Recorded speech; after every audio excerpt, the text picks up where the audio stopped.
कैरीची अशी रेसिपी तुम्ही बघितली आहे का किंवा खाल्ली आहे का मला कमेंटमध्ये नक्की कळवा.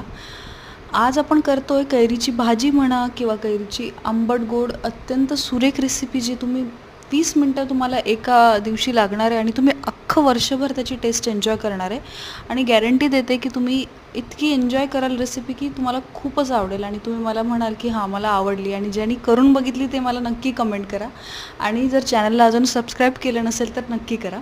चला आपण बनवतोय कैरीची भाजी, तीही आंबट गोड तिखट सगळ्या चवीनुसार आपण बनवतोय. त्यासाठी 3 मोठ्या कैऱ्या, बाय द वे या घरच्या माझ्या कैऱ्या आहेत. 3 मोठ्या कैऱ्या मी छान स्वच्छ धुवून त्याची वरची साल काढून घेतली आहे आणि थोड्या मोठ्या मोठ्या आकाराच्या कट करून घेतल्या आहेत. आता मोठ्या मोठ्या आकाराच्या जरी कट केल्या त्यावेळेस ज्यावेळेस ते शिजून जाईल ना त्यावेळेस ते एकदम छोटे छोटे होऊन जातं, म्हणून मोठे ठेवायचे. छान 3 मोठ्या कैऱ्या कट करून घेतल्या. आता फोडणीसाठी मी काय करते, 2 मोठे चमचे भाजीचे मोठे चमचे तेल घेतलं आहे, थोडंसं जास्तीच वापरलं आहे. त्यामध्ये जिरे मोहरीची फोडणी केली आणि खडे मसाल्यापैकी मी घेतलं आहे जे चपाटी मिरची किंवा मग आपण काय म्हणतो लाल मिरच्या आणि थोडंसं दालचिनी, जेही खडे मसाले तुम्हाला वापरा वाटतात ते, किंवा मग तुम्हाला आणखी जर त्याच्यामध्ये तुम्ही इलायची टाकू शकता किंवा मिरे टाकू शकता. मला खूप कमी गोष्टी त्यामध्ये आवडतात म्हणून मी खूप, आणि मेथीही आवर्जून घालायचीच. सो तुम्हाला जेही मसाले आवडतील, ज्याची टेस्ट तुम्हाला आवडते ते नक्की करा. त्यानंतर काय करायचं, आपण आता फोडणी दिली आहे, फोडणी जिरे मोहरी टाकल्यानंतर लगेचच थोडासा हिंग घालायचा आणि लगेच सगळे खडे मसाले घालून घ्यायचे.